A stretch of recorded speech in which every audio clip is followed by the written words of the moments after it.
Jagged Alliance has a storied history. The original was in 1995, the second was in 1999, and Jagged Alliance 3, the game I got to play this last week for a hands-on impression, was announced in 2004. What is Jagged Alliance 3? Sit on back and let's find out. Reminder that for many of us, we were told to delay our Dead Island 2 reviews, so instead of being today, it will be Thursday. No clue as to why. If you like the video, maybe subscribe and comment. That's who we pick any contest winners from, and you can get into that sweet, sweet first 3,000 comments.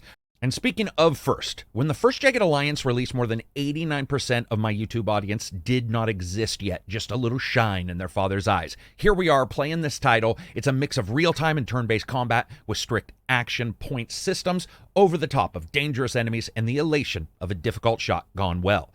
A team. The A team, more like the B team, and probably the C team at best, actually. Hired to save a kidnapped leader of a state in political turmoil, you, the leader of your A team, goes out to take out the enemies. Hired mercenaries against hired mercenaries, putting your team together through an old-style, almost DOS-like connection system as you bid for services to the men, high and lower paid, from a merc database, paying for the services of the recruits, the veterans, elites, and legendaries. They can all be hired if you have the cash. And each and every one of them has their own hierarchy of skills and perks that make them specialists, or maybe just an average person at everything, which is sort of special in and of itself. Mechanical, medical, snipers, and explosive specialties are indicated easily, as are 10 main statistics for any of the mercs and what they have and are rated for. And if you want, you can always read their biographies for a little bit of flavor text. Each of the games in this genre have always had their own fine line of style. What works, what doesn't, where the game's testing your tactics against a new foe, seeing if stealth before stabbing works better than running and gunning, or various other tools of the trade. These games always supply a different mix. Now, Jagged Alliance has a unique 3-flavor movement system that really is tied to within the steps of the game that you find yourself in at any one point, and it is highly unusual, but I like it. One is this over-the-top Grand Commander style, with you moving icons that represent your mercenary teams. Here, with time passing, and if you need to rest up your mercs to cure wounds between battles, you can do so, or buy new items, or find some intel, and skirt scouts, taking them on or otherwise, depending on their makeup. And this also pays off later when you can field more groups within the actual game. Then you have the encounter location yourself. Clicking on a group and diving into the encounter location lets you put down your mercs in different spots, and this is real time when not in the actual battle proper.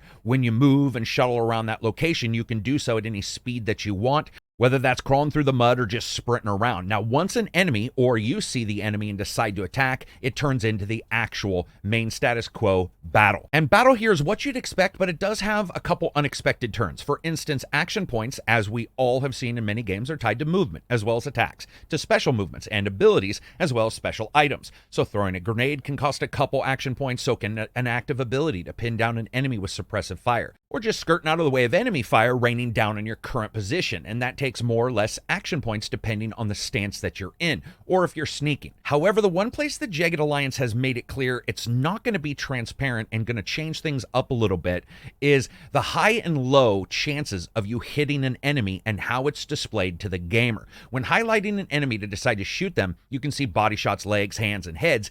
Each have a different sign or sigil that is attached to them that shows a wall to indicate bullets that can't get through cover at all, or a body protector that makes damage much less likely. Each hit and location does something different, but how high or low the chance is that you have to hit is nothing more or less than a round circle around the enemy that grows or shrinks if you spend more action points to aim. But even if you're locked on all the way and it looks like you will hit perfectly, you can still miss or ricochet or hit them, just depending on how it is. This is a weird, obscure, but at the same time somewhat transparent kind of system that just doesn't have a particular number that indicates exactly how high your chances are. There's a lot of looking here that I think can be a little bit cumbersome, but I like the idea itself, which is that no matter how good of a master marksman you may be, you may miss the shot, but at the same time, it's not giving you that 99% chance to hit standing right next to him XCOM moment. Now, you may find yourself lamenting that lack of detailed information when aiming, but it puts into perspective and focus everything directly onto movement, being safe, and figuring out how to really increase that likelihood of hitting and not being hit. It's a logic that I can see rubbing some people the wrong way, but I think it works because, again, they didn't stick that exact number there. So while it may look like you're dialed in, at the very least, you know know that there is a chance that you may not hit them, and I think that very much works. If your characters are hurt, you can also heal them with some hit points, but if they suffer real wounds, the only time you can actually heal them is when you go away into that overland map again and have that strategic movement map. When you do that, you can rest, but at all times, there's this consistent readout of situations that are occurring around you that might indicate an enemy squad is heading towards your own, or God forbid, you didn't sign up your mercs for enough days in their contract and you find yourself forced to throw them into a battle, 3 short timers against the enemy, or 0 no timers against the enemy. I think that decision is pretty clear. Enemies who do die can be eluded, taking action points as well to do so, which means you can't always grab something from them and throw it into an open space in your instant inventory. I like this. It requires a little bit more thinking in how you're going to do everything. When it comes to cover and the ability for you to move around the game world, it's pretty well defined here for the most part. But getting into action and out of action also involves this real-time moment prior to you getting into the combat itself. And that's where Jagged Alliance has a discussion system that I think is very cool. Your characters actually have the ability, because they have stats, that can add conversation branches to them when they find any native within the game world that they want to talk to that isn't aggro to you, resulting in getting information from a random person you found, or scaring them to the point that it seems maybe they won't tell you anything at all, or you can just kill them or skip talking to them completely. If this plays out in the entire game for the entire length, that's going to add a huge amount of replayability, and I saw no signs of this dying on the grapevine when I played it for hours. It was always there, and it looks like something that they are going to make sure that they nail. So far, the production value is also pretty excellent. Watching your merc run over a log to leap behind a rock, or slowly crawl through the mud to bandage one of your other mercs who's bleeding out behind a tree look excellent, as do a lot of the environmental effects. Rain coming down and pooling out in the water and dotting that war space is awesome. I also loved the idea that they went for such an older looking kind of game in the other parts of it. The rest of the game has this noticeable Windows 3.1 and DOS feel to it to replicate that ancient time frame that the game is actually in. And it reminds you of older movies like Contractors with Sylvester Stallone and Antonio Banderas, dialing into a merc database, checking their bios, and choosing who to put where and which teams to put together with the right perks. That's awesome. The same can go for the audio presentation so far. Music is gloriously stuck in the past. It's a ticket to a concert from years ago. Thematically, it reminds you of old 1980s action movies like Double Impact, but more so even Predator or Commando. The action movie moments with quick percussion and almost imperialistic march kind of patriotic themes. I dug that.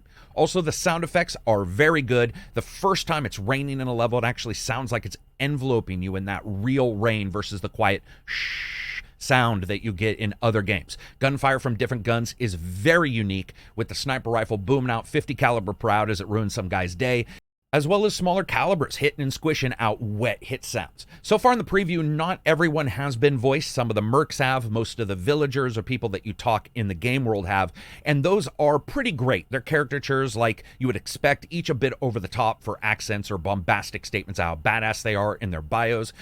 To the villagers or fishermen you find in other locations who may or may not be villagers or fishermen.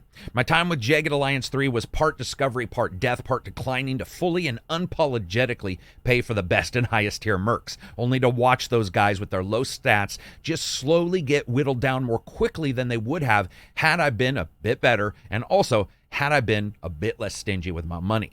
I like the feel of the game, and while I'm not sure I'm in love with the game's UI, which can get very messy with trying to parse which body part you're hitting and what all these pluses and negatives are doing, I do, again, like the ability for you to look at that and sort of glean that, hey, I'm probably going to hit, but not have the number, which is something that I think is just one step too far in a lot of these titles. I found myself returning to it even one more time after a brush with death, in my case, more absolutely defined and scheduled meetings with death, but I ended up always wanting to go back and see if I could try it again with a different group makeup. And I think that that is one huge kudo for this game.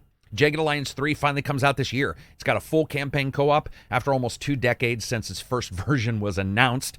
We'll see if it hits and we'll see if it's good, but so far it's been quite enjoyable, with some issues there with the UI that I definitely would like to see more of and sort of how it works in the long run.